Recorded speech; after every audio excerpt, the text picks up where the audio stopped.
নমস্কাৰ বন্ধুসকল, all quick knowledge চেনেলটোলৈ আপোনালোকক স্বাগতম জনাইছোঁ।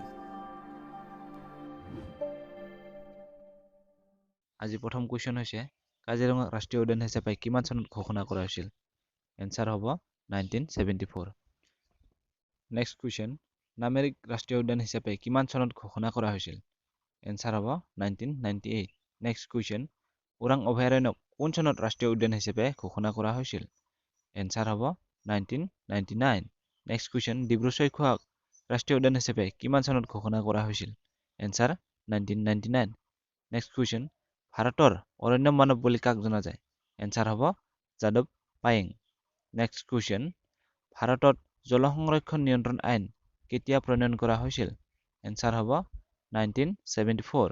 নেক্সট কুৱেশ্যন, ভাৰতত বাঘ সংৰক্ষণৰ বাবে প্ৰজেক্ট টাইগাৰ কেতিয়া আৰম্ভ কৰা হৈছিল?